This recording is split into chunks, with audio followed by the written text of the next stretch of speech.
नमस्कार, मैं हूं दीपक और आप देख रहे हैं डीएसके टॉक्स। कल हमने रिव्यू किया था गर्दुल्ले राजदीप सरदेसाई का चुड़ैल रिया के साथ जो इंटरव्यू था।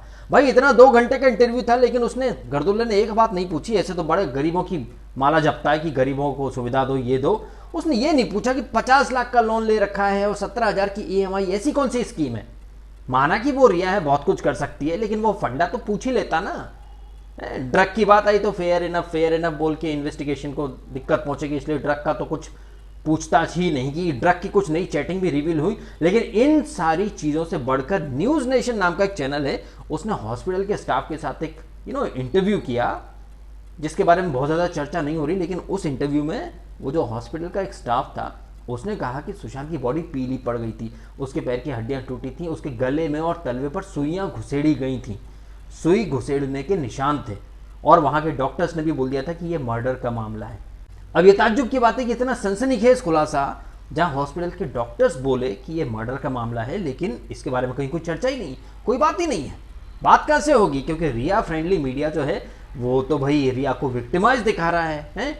वो इंडिया टुडे ने रिया का इंटरव्यू लिया, अब वो रिया के बचपन के फोटो ढूंढ ढूंढ के ला रहे कि देखो रिया कितनी पढ़ने में होशियार थी, ब्राइट थी। ये तो वही बात होगी जैसे बरकत पहुंच जाती है आतंकवादी के घर में कि वो तो हेडमास्टर का बेटा था, कानून का सताया था, गरीब था। वाह भाई, मतलब कितना बढ़िया एक्सक्यूज देते हैं कि वो आतंकवादी कैसे बना। अब रिया के भी बचपन की मार्कशीट ढूंढी जाएंगी, फोटो ढूंढे जाएंगे साबित करने के लिए। और आप देखिए, ये जो रिया फ्रेंडली मीडिया है ना, ये खुद को एक्सपोज करता है। बहुत सारे लोग मेरे वीडियो के नीचे आते हैं, जब मैं रंडी टीवी के ऊपर कुछ बोलता हूँ तो वो मुझे ज्ञान बांट के जाते हैं कि भाई डीएसके ना आप थोड़ा सच देखना सीखो। हाँ, मुझे ही तो सीखने की जरूरत है, बाकी तो दुनिया में सारे हरिश्चंद्र की औलादे बनी घूम रही है ना सब है? वो मुझे कहते हैं कि रंडी टीवी या फिर अभिसार कितना सच बोलता है। भड़वे हैं साले एक नंबर के, ज़्यादा खुलवाइए मत मेरा मुंह। ये भड़वा अभिसार दल्ला एक नंबर का कैसा है, जरा खुद सुनिए पहले। रिया चक्रवर्ती को गिरफ्तार किया जाए। जितने भी लोग सुशांत सिंह राजपूत से जुड़े हुए हैं उन्हें गुनाहगार बताया जा रहा है या उन्हें कटघरे में रखा जा रहा है। रिया चक्रवर्ती के पिता को, उनके भाई को टारगेट किया जा रहा है। मैं स्पष्ट कर दूं, देखिए कानून क्या कहता है कि जब तक आपका गुनाह साबित ना हो आप बेकसूर हैं।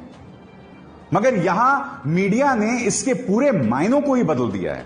मीडिया अब क्या कर रहा है कि जब तक आप बेगुनाह साबित ना हो जाएं तब तक आप गुनाहगार हैं। और फिर यह शख्स जिसकी जगह जेल में होनी चाहिए, कपिल मिश्रा, आज यह शख्स जिसे जेल में होना चाहिए था, वो क्या करता है दोस्तों? वो शांति मार्च निकालता है। मगर आप मुझे बताइए ना, कपिल मिश्रा कब जाएगा जेल में? आपने सुना, इसको अधिकार है कि कपिल को बगैर किसी गवाह के मुजरिम बोलने का, लेकिन ये साला रिया के लिए क्या बोल रहा है कि मीडिया को क्या अधिकार है, मीडिया क्यों इतना आग बबूला हो रहा है। भाई ऐसे ना मेरे पास खूब सारे क्लिप पड़े हैं, आई थिंक 500-600 MB का डेटा होगा सिर्फ ऐसी ही क्लिप्स का। वो रंडी टीवी खानदान साध्वी प्रज्ञा ठाकुर जेल में रहती हैं, बगैर किसी सबूत, बगैर किसी गवाह के जेल में पड़ी रहती हैं। तो वो बोलता है पुलिस ने कुछ तो देखा होगा तभी उन्हें जेल में डाल रखा है? लेकिन डॉक्टर कफील के नाम से बोलता है कि बगैर सबूत के, बगैर गवाह के किसी बेकसूर को जेल में क्यों डाला है। मुझे पता कई लोग सबूत मांगेंगे, ये लो। हेमंत करकरे की टीम ने साध्वी प्रज्ञा और 5 अन्य के खिलाफ कुछ तो सबूत जुटाए होंगे, तभी तो वो इतना आगे तक गए। 7 साल से साध्वी प्रज्ञा और लेफ्टिनेंट कर्नल पुरोहित जेल में हैं। क्या यह कह देना काफी है कि पर्याप्त सबूत नहीं है? क्या यह नहीं बताया जाना चाहिए कि 7 साल तक जेल में रखने के पीछे किस तरह सबूतों से छेड़छाड़ हुई? यह मामला तमाम कोर्ट की निगाह से भी गुजरता रहा। डॉक्टर कफील खान को गिरफ्तार किया गया और 8 महीने जेल में रहे। जमानत इसलिए मिली क्योंकि अदालत को उनके खिलाफ कोई सबूत नहीं मिला, फिर भी 8 महीने जेल में रहे। भारत में यह सब कितना आसान है। किसी को किसी भी आरोप में गिरफ्तार कीजिए, जेल भेज दीजिए, टीवी पर कवरेज करवा दीजिए और जांच के नाम पर 2 साल से 10 साल में उसकी जिंदगी को झोंक दीजिए और कहिए कि आप न्यायालय में भरोसा रखिए, इंसाफ में भरोसा रखिए, कोर्ट में जाइए। यही नहीं भैया, वो आसफा का जो केस था ना, तो खूब आसफा का नाम, उसकी फैमिली का नाम, सब कुछ डिस्क्लोज किया गया था। लेकिन जो हैदराबाद में एक डॉक्टर, लेडी डॉक्टर के साथ रेप हुआ था, तो यही रवीश खूब रोया था कि हम क्यों उसकी प्राइवेसी का मजाक बना रहे हैं, क्यों उसका नाम सोशल मीडिया पे या न्यूज चैनल्स में नाम ले रहे हैं। तो सांझी राम ने अपने भतीजे से कहा कि 8 साल की लड़की को अगवा कर ले और जो अक्सर जंगलों में घोड़े चराने जाती थी, आसिफा नाम बताया जाता है। जम्मू के कठुआ में बकरवाला मुस्लिमों के समूह को हटाने के लिए ये सब किया गया। बलात्कार मामलों में रिपोर्टिंग के लिए सुप्रीम कोर्ट के दिशा निर्देश के अनुसार हम पहचान संबंधित कोई जानकारी नहीं दे सकते, लेकिन इस आदेश का अमल भी बेमानी हो चुका है, क्योंकि सोशल मीडिया में हैदराबाद की महिला का नाम, तस्वीर और धर्म सब चल रहा है। ऐसे दोगले जो नमूने हैं ना, इन्हें सच का तरफदार या वफादार कहने वाले लोग अव्वल नंबर के मूर्ख हैं। खैर ये उनकी मूर्खता नहीं है, क्योंकि उनके जो पूर्वज थे वो 60-70 सालों से जो पीढ़ियां बदलती रही हैं, लेकिन सोच वही रही है, गुलाम मेंटेलिटी। पीढ़ियों ने उस समय की सरकार को वोट दिए तो बस उनके जो चेले चपाटे जो पत्रकार बन गए, बस जहां पाना तोहफा कबूले वाली मेंटेलिटी है। पीढ़ियां उन्हें वोट देती आई, अपने बच्चों को भी वही सिखाती गई कि बस कांग्रेस की तरफदारी जो करें वही सच्चे पत्रकार हैं, उन्हें झुककर सलाम करो, बाकी जो कांग्रेस को आईना दिखाए वो भक्त होते हैं। ये मेंटेलिटी है। ऐसा नहीं कि उस समय उस पत्रकार ने कुछ और बोला तो हाँ सही, अब वही पत्रकार बोल रहा कि मीडिया ट्रायल क्यों हो रहे हैं। खुद कपिल मिश्रा को कुछ भी बोल सकते हो, खुद किसी के ऊपर कुछ भी बोल सकते हो, कहीं कुछ हो तो डायरेक्ट पीएम का इस्तीफा मांगा जाता है। मीडिया में आए तो वो मस्ती, लेकिन अभी हाँ वही लोग कह रहे हैं कि इतना हाय तौबा क्यों मच रही है। क्यों भैया, पैसा का खेल है। सब बड़े बड़े पावरफुल लोग जो कि एंटी नेशनल्स हैं, एंटी इंडियन हैं और ड्रगिस्ट हैं, ये चाटुकार जो पत्रकार हैं, ये भी तो उन्हीं के दरबार में जहां पना तो सिगरेट तोहफा कबूल हो ऐसी नारेबाजी करते हैं, उनका भी कुछ परसेंटेज होगा। वरना आप खुद सोचिए, जो लोग खुद 2014 से मीडिया ट्रायल कर रहे हैं हर चीज का, वो अभी मीडिया ट्रायल के अगेंस्ट हैं। वो मीडिया ट्रायल के अगेंस्ट नहीं है, वो एक्चुअली अपनी पोल खोल रहे हैं। इतना जो सनसनीखेज खुलासा हुआ कि वहां हॉस्पिटल का स्टाफ तक बोल रहा है, और पिछले 70 दिनों से तो हम सब इस बारे में बात कर ही रहे हैं कि इस केस में बहुत सारी चीजें छुपाई जा रही हैं। लेकिन नहीं, बॉलीवुड चुप, नेता चुप, मंत्री चुप, और तथाकथित हरिश्चंद्र की औलादें सबसे ज्यादा चुप। अब तो वो हरिश्चंद्र की औलादें सती सावित्री अबला नारी साबित करने में लगी हैं।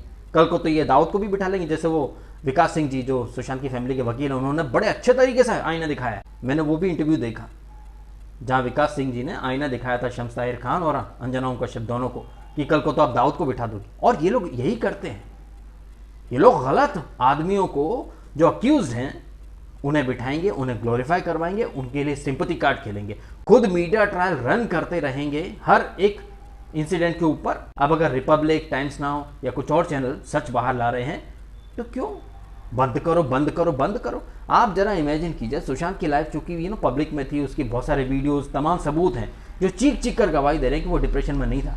तो जरा आप इमेजिन कीजिए, कोई गरीब आदमी जिसकी लाइफ पब्लिक में नहीं होती है, उसके सबूत के तौर पर उसके वीडियोस नहीं होते हैं, लोग उसके बारे में बहुत कम जानते हैं, तो वो इंसान अपनी गवाही अपने कैसे सबूत पेश करेगा। तमाम तरह के सबूत हैं, तमाम तरह के वीडियो क्लिप्स हैं जो कि चीख चीख कर साबित करते हैं कि सुशांत कैसा इंसान था, लेकिन यहाँ उसके मरने के बाद उसको गलत साबित किया जा रहा है। इतना बड़ा सेलिब्रिटी, इतना बड़ा स्टार, उसके जीजा खुद एक आईपीएस हैं। मतलब आप देख लीजिए कि इतने रसूख वाले इंसान को भी सच साबित करना पड़ रहा है, और जो झूठे लोग हैं उनका झूठा इंटरव्यू लोगों को सच लगने लगता है एक ही बार में, यूं चुटकी बजा के। हाँ, सती सावित्री है, स्कूल तक के उसके फोटो निकाल डाले इन लोगों ने। शर्म आनी चाहिए ऐसे लोगों को।